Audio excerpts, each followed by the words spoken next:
Leviticus 18:21 specifically says, "Do not give any of your children to be sacrificed to Molech, for you must not profane the name of your God. I am the Lord." This was a thing. This did happen. This did exist. Deuteronomy 12:31, "You must not worship the Lord your God in their way, because in worshiping their gods, they do all kinds of detestable things the Lord hates. They even burn their sons and daughters in the fire as sacrifices to their gods."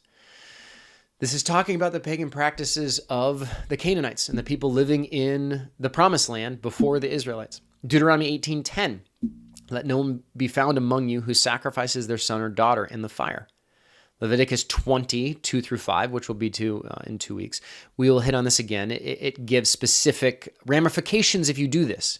2 Kings 16:3, describing King Uzziah of Judah, it says that he sacrificed his son in the fire, engaging in the detestable practices of the nations the Lord had driven out before the Israelites. Then in 2 Kings 21:6 of King Manasseh, it says he sacrificed his own son in the fire, practiced divination, sought omens, and consulted mediums and spiritists. He did much evil in the eyes of the Lord, arousing his anger. Jeremiah 32:35, "They built high places for Baal in the valley of Ben Hinnom to sacrifice their sons and daughters to Molech, though I never commanded, nor did it ever enter my mind that they should do such detestable thing and so make Judah sin." Jeremiah 7:31, similar passage to Jeremiah 32:35. There's archaeological evidence to support this as well. There's Phoenician and Carthaginian Tophets, which are burial sites, which have children remains in them. And it supports the biblical depiction of such practices. We also have extra biblical texts, primarily ancient Greco-Roman historical and philosophical texts describing the use of drums, often alongside flutes, during child sacrifices in Phoenician and Carthaginian religious rituals. The idea being is that they would play drums and music loudly to drown out the sound of the screams. They would make these gigantic bronze statues that would be hollow, and they would start a fire in them, and then they would lay the newborn babies, infants, onto these red-hot hands of the idol to Molech and sacrifice the children alive. And it was thought that they would then be blessed because of this and have more children because they're giving their child. These accounts are typically presented as eyewitnesses or reported observations of practices associated with deities. Kronos, Baal, Moloch were the instruments were used to drown out the cries of the victims. It was a real thing. And it puts just a real sourness in my stomach, and the idea that somebody would do that to their child. And yet, today we abort millions upon millions of babies are aborted, and people are applauded for it. I do not know how many children in the ancient Near East were sacrificed to Molech, but I guarantee you we have sacrificed far more in modern times. The World Health Organization, that bastion of science and hope, the World Health Organization states that they estimate 73 million abortions occur globally each year.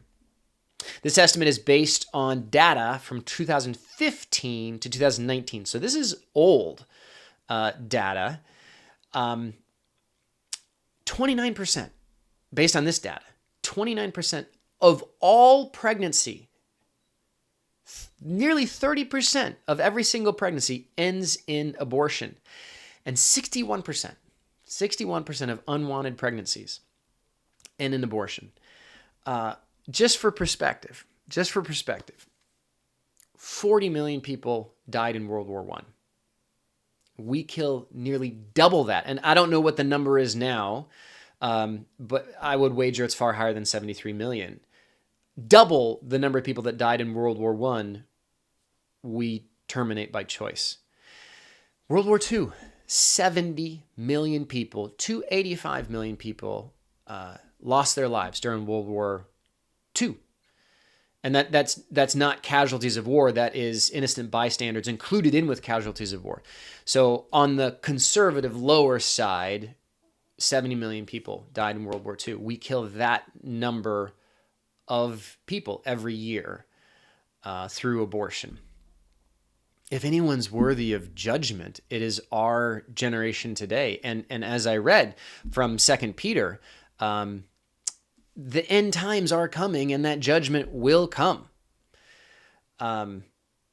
It's a scary subject, but in the same way, if the people in Noah's day deserve judgment and the people in Sodom and Lot's day and Abraham's day deserve judgment, then we deserve judgment as well.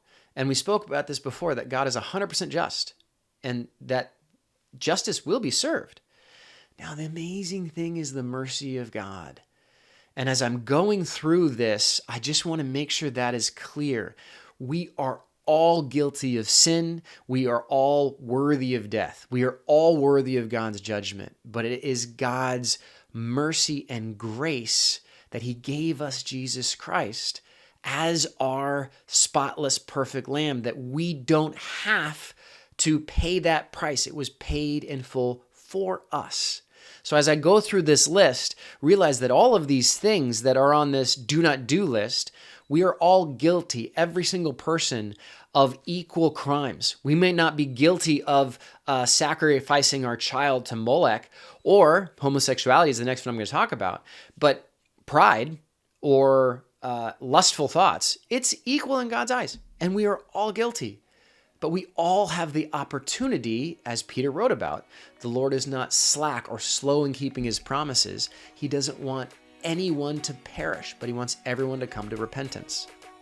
So now, Leviticus 18:22 says,